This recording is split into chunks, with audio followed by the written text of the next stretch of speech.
വിവാഹിതയായ സ്ത്രീയെ വിവാഹ വാഗ്ദാനം നൽകി പീഡിപ്പിച്ചാൽ നിയമപരമായത് നിലനിൽക്കില്ല എന്ന് കേരള ഹൈക്കോടതി. ജസ്റ്റിസ് ബിച്ചു കുര്യൻ തോമസിൻ്റെയാണ് സുപ്രധാനമായ ഈ വിധി.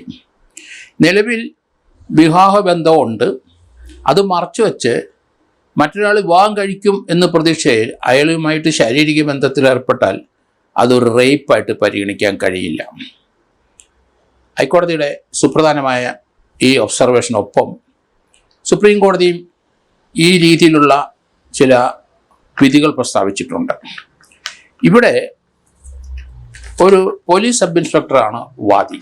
അയാളെ കസ്റ്റഡിയിലെടുത്ത് ചോദ്യം ചെയ്യാനായിട്ടാണ് ക്രൈംബ്രാഞ്ച് ശ്രമിച്ചത്. അദ്ദേഹം മുൻകൂർ ജാമ്യത്തിന് ഹൈക്കോടതി പോയി.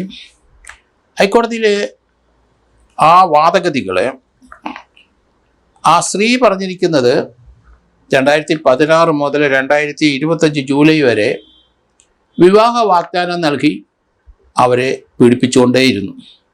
വിവാഹം കഴിക്കുമെന്ന് അവർ പ്രതീക്ഷിക്കുകയും ചെയ്തു. ഇവർ നേരത്തെ വിവാഹം കഴിച്ചിട്ടുണ്ട്, പക്ഷേ ആ വിവാഹബന്ധം വേർപെടുത്തിയിരുന്നില്ല. അത് സപ്രസ് ചെയ്ത് വെച്ചിട്ടാണ് ഇയാളുമായിട്ട് ബന്ധപ്പെട്ടുകൊണ്ടിരുന്നത്. ഇയാൾ കല്യാണം കഴിക്കുമെന്നും പ്രതീക്ഷിച്ചു. പക്ഷേ അയാളെ കസ്റ്റഡി ചോദ്യം ചെയ്യണം എന്ന് പറഞ്ഞപ്പോൾ മുൻകൂർ ജാമ്യത്തിന് പോയി. കോടതി സുപ്രധാനമായ ഈ വിധി ഇപ്പം പ്രസ്താവിക്കുകയും ചെയ്തു. കാരണം പരാതിക്കാരിക്ക് നിയമപരമായ സംരക്ഷണം കൊടുക്കാൻ കഴിയില്ല, അതൊരു റേപ്പായിട്ട് പരിഗണിക്കാനും കഴിയില്ല. ആ പ്രതിയായ ആൾ ഇത്രയും വർഷം, ഏകദേശം 9 വർഷം അവരുമായിട്ട് ബന്ധപ്പെട്ടു, അവരുമായിട്ട് പല സ്ഥലങ്ങളിൽ പോയി ഒന്നിച്ച് താമസിച്ചു. അവരുടെ പ്രതീക്ഷ ഇയാൾ കല്യാണം കഴിക്കും. പക്ഷേ അവർ നേരത്തെ കല്യാണം കഴിച്ച ഭർത്താവുമായിട്ട് ആ ബന്ധങ്ങളൊന്നും തുടരുന്നില്ല. അത് ശരിയായിരിക്കാം. അയാൾക്ക് നേരത്തെ ഭർത്താവായിട്ട് യാതൊരു ബന്ധവുമില്ല, വർഷങ്ങളായിട്ട് ഇവർ ഒറ്റയ്ക്ക് താമസിക്കുകയാണ്. ആ സ്ത്രീയുമായിട്ടാണ് സബ് ഇൻസ്പെക്ടർ ഇപ്പം ഈ ബന്ധം തുടർന്നത്. എന്തായാലും ഹൈക്കോടതിയുടെ നിരീക്ഷണം കൃത്യമായിരുന്നു. കാരണം വിവാഹം കഴിച്ച ഒരു സ്ത്രീ അത് മറച്ചു വെച്ച് മറ്റൊരാൾ വിവാഹം കഴിക്കും എന്ന് വിചാരിച്ച് അയാളുമായിട്ട് ഒന്നിച്ച് ചേർന്ന് കിടന്നാൽ അത് നിലനിൽക്കില്ല എന്ന് ആണ് ഹൈക്കോടതിയുടെ ഒബ്സർവേഷൻ. അന്വേഷണവുമായി അയാൾ സഹകരിക്കണമെന്ന് ഹൈക്കോടതി പറഞ്ഞു കഴിഞ്ഞു. രാജ്യം വിട്ട് പോകാനൊക്കില്ല, പാസ്പോർട്ട് കൊടുക്കണം, കസ്റ്റഡിയുടെ ഒരു ആവശ്യം പോലീസിന് ഇല്ല. കാരണം ഈ ഒരു സംഭവത്തെപ്പറ്റി ഹൈക്കോടതി കൃത്യമായിട്ട് പറഞ്ഞിരിക്കുന്നു.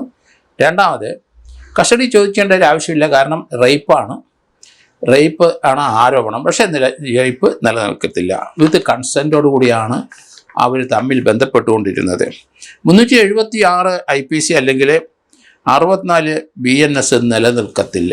റേപ്പ് 376ൻ്റെ BNS ആണ് 64. അതിപ്പോൾ നിലനിൽക്കുന്നാൽ ഹൈക്കോടതി കണ്ടെത്തി. അതുകൊണ്ട് ആ സബ് ഇൻസ്പെക്ടർക്ക് തൽക്കാലം പോലീസ് കസ്റ്റഡി കിട്ടില്ല. പോലീസ് അന്വേഷണം പൂർത്തിയാക്കി ചാർജ് കൊടുത്താലും ശരി, ഈ ഒരു സംഭവം റേപ്പിൻ്റെ പരിധിയിൽ അത് വരുമെന്ന് എനിക്ക് തോന്നുന്നില്ല. അതേസമയത്ത് അത് റെഫർ ചെയ്ത് കളയാനും പോലീസ് തയ്യാറാകാൻ സാധ്യത കുറവാണ്. ചാർജ് ഷീറ്റ് കൊടുക്കട്ടെ, കോടതി പരിശോധിക്കട്ടെ. റേപ്പ് നിലനിൽക്കുന്ന ഹൈക്കോടതി വന്നിട്ടുണ്ട്. ആ ഓർഡർ വെച്ചിട്ട് വേണമെന്നുണ്ടെങ്കിൽ ഈ കേസ് റെഫർ ചെയ്യുന്നതിന് തടസ്സവുമില്ല.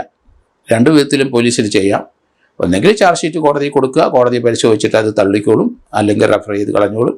ഇല്ലെന്നുണ്ടെങ്കിൽ ഹൈക്കോടതിയുടെ ഈ ഒബ്സർവേഷനിൽ പ്രതി റേപ്പ് ചെയ്തിട്ടില്ല എന്ന് തന്നെയാണ് ആ ഒബ്സർവേഷൻ. അതുകൊണ്ട് ആ കേസ് അന്വേഷണ ഉദ്യോഗസ്ഥൻ ഈ കേസ് ആ ഒരു ഗ്രൗണ്ടിൽ ആ കേസ് റെഫർ ചെയ്ത് ഫൈനൽ റിപ്പോർട്ട് കോടതിയിൽ അയക്കുന്നതാണ് ഉത്തമം.